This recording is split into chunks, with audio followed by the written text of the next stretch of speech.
2 years ago, we embarked on a journey. We started filming our hunts. Neither of us knew where it might go, and in many ways we still don't. We filmed to share our experiences, teach others, and leave our legacy for generations to see the values we held.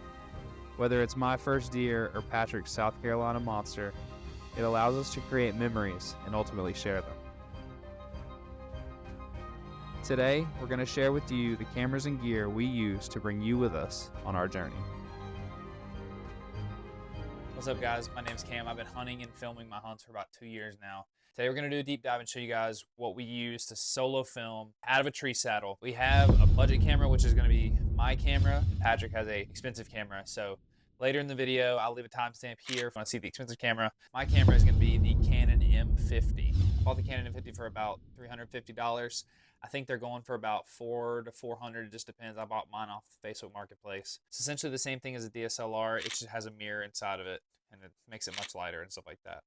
Yeah, I love this camera because it shoots in 4K. It's light for saddle hunting. It does have the flip screen where you can flip it out this way, or you can flip it and kind of do like the selfie stuff so you can see yourself and kind of do your selfie and everything like that. But this camera does shoot 4K and autofocus, and I elaborate on autofocus because my very first camera that I bought for hunting didn't shoot autofocus. So keep that in mind if you're interested in getting a DSLR. Most DSLRs do not autofocus. They're all manual focus because they're more aimed at photography. So the reason I like Canon is Canon is known for their color processors in the cameras. They tend to release their footage with already like a little grade on it, so it helps with color grading and stuff like that. I have a color stigmatism, so color grading is really challenging for me. So I'm gonna go into some pros. Some pros are that it shoots in 4K. It was really cheap for a starting camera. Most cameras are $2,000-$3,000, as Patrick will tell you.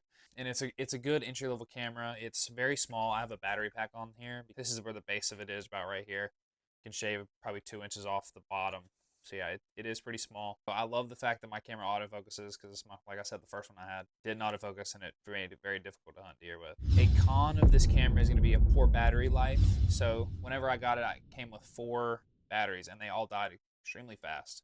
So I invested in this battery pack, which has 2 big batteries. I don't know what the name of them is. I'll put it in the description for you guys. The 2 big batteries essentially last as long as all 4 of those batteries combined, and I have not had this thing drop below 50%, and all the recording and everything we've done with it. So the battery pack is not a must get, but I recommend. A con of this camera, even though it does shoot in 4K, it shoots in 4K manually. For autofocus, it's 1080p. So if you want to shoot in 4K, I recommend getting the Mark II version of this camera. So the lens that I'm running is going to be the Sigma 18 to 250. The cool thing about the 18 to 250 is it's wide enough to do selfie stuff with your 18mm, and then it will zoom out and you can see anything you want to look at. Probably about a football field away, you can see it really good. This lens runs about, I would say, $300. Now, the wireless mics right now that you're currently listening to is what I got right here. This is the wireless mic TX.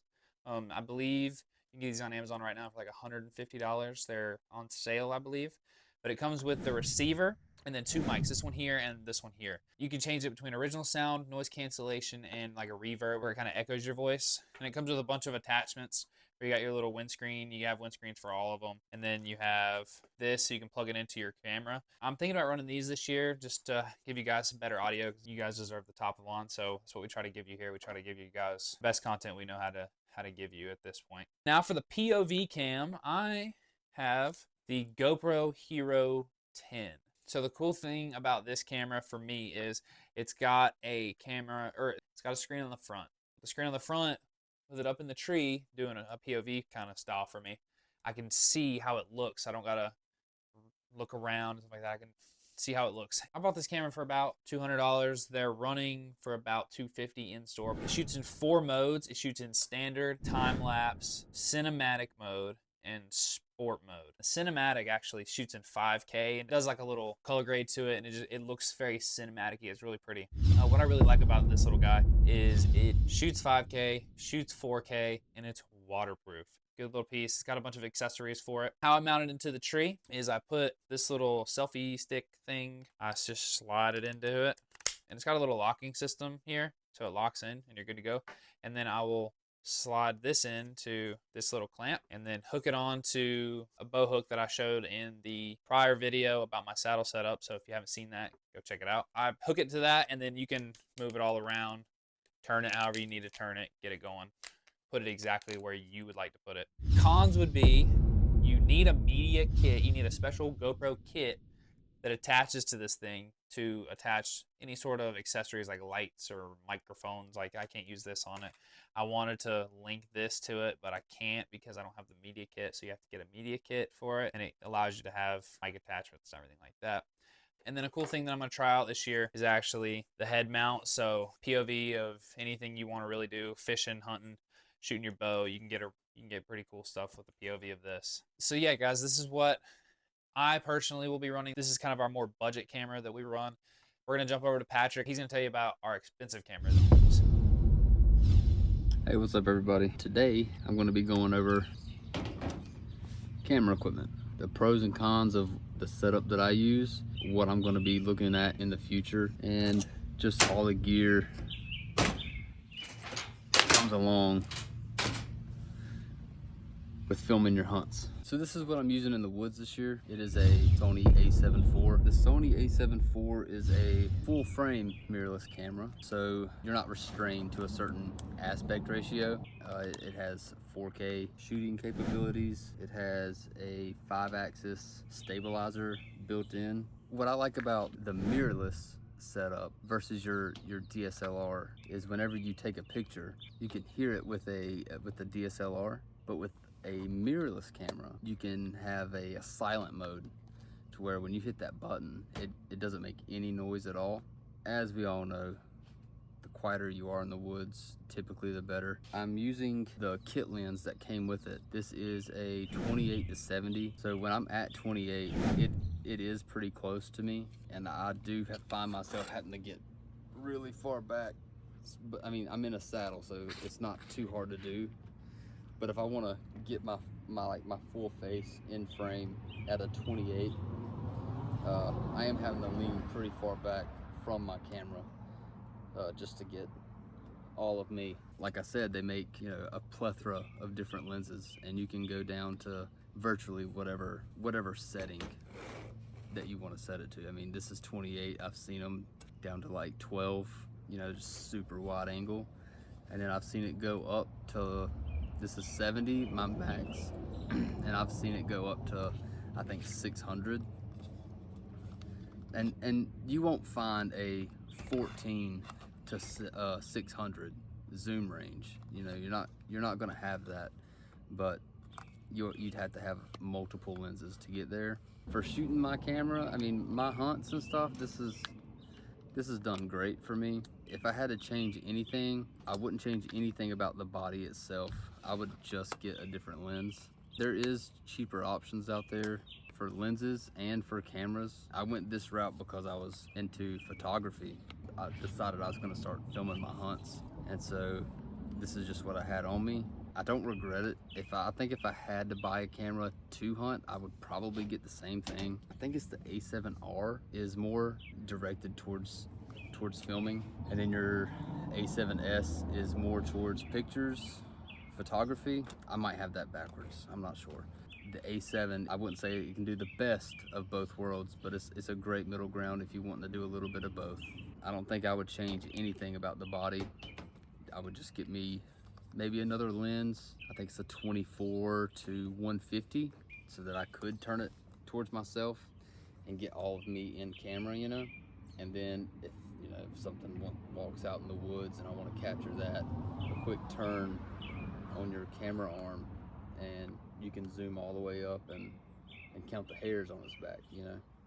I'll probably invest in a more suited lens for hunting before the next season starts. A couple of little pieces of gear that I have for this thing. Right now I'm using this Rode mic.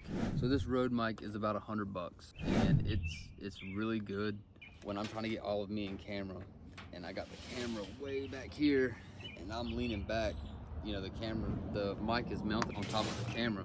I feel like I have to talk a little louder than what I would want to in the woods anyways. It's barely over a whisper, but it picks it up just fine though. I might move to a wireless mic setup. I mean, this works fine. It's a little bulky, but that's part of the pros and cons list. We're not going to get into that right now. This is the Peak Designs catcher clip. So when you're walking in the woods, this cool little guy, you unscrew these two bolts here, and she slides apart like so.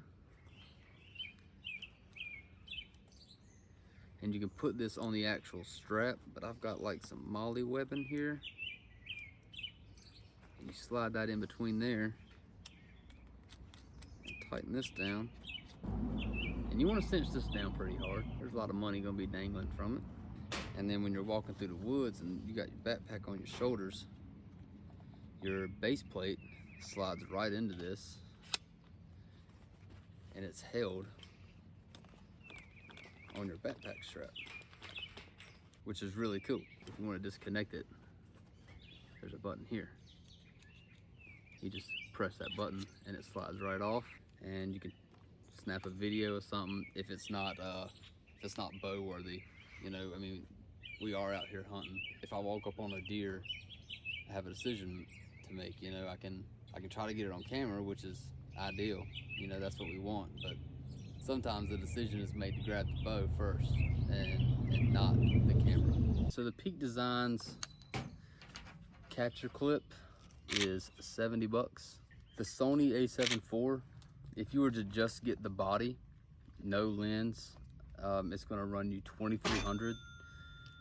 And this did come out in, let's see, December of 2021. So it is a little bit cheaper than what it was when it first came out. I think it was around $2,700 when it first came out. So it's about $2,300 now. The kit lens, so if you buy it with the lens, and I think it comes with 1 or 2 batteries and the charger for it. But if you're gonna get the kit, it's gonna run you around $2,500 now. It's a big price, I get that. And for a lot of people, that's not what you're trying to get out there and do. You know, if you can hunt with just using your iPhone or your Android, then that's perfectly fine. If you're wanting to, I don't know, just take it a little step further, this is one of the steps that I was willing to take. And plus I already had it in my kit, so why not use it? We're gonna go over some pros and cons. I'm gonna start with the cons. We'll end on a good note. So my first con that I have wrote down is the price. Again, $2,500 for a camera is not something that a lot of people want to do. I totally get that. For a lot of people, I mean, this is more expensive than my bow, my saddle, my platform, my sticks combined. If you want to spend that, that's fine. If you have the means to spend that, that's great. If that's how you want to use your money, more power to you.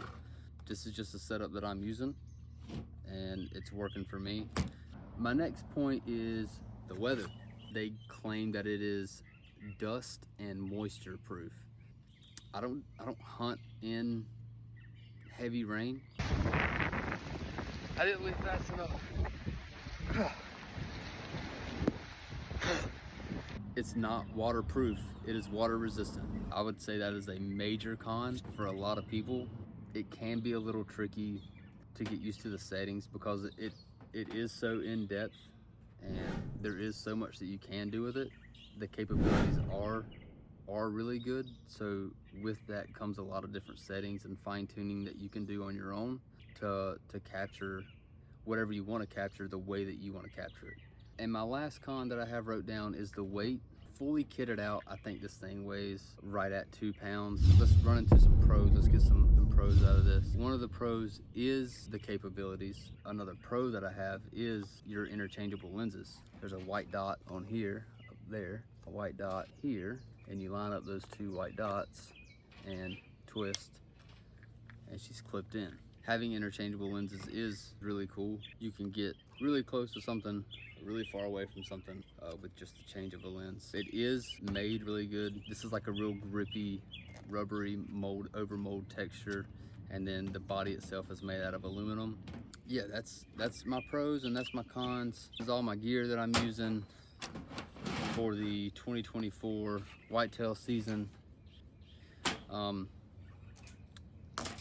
have a gear dump coming out pretty soon where I'm talking about everything that I'm going to run with this year with lightweight in mind. I would like to get to the back of some pretty big areas, some pretty big public land areas, and so I have a gear dump video coming up soon. I'll touch on this again in that, and I would like to get a new camera arm because you're gonna see me and my camera arm have a very hate relationship with one another. That's the video of my camera gear and my equipment. Hope you guys enjoyed. If you guys got value from this video and you want to see all the gear that we have here at Tolook, saddle setups, clothing, camo, everything like that, there's a link down in the description. Go check it out and we'll send you our complete gear list. I'm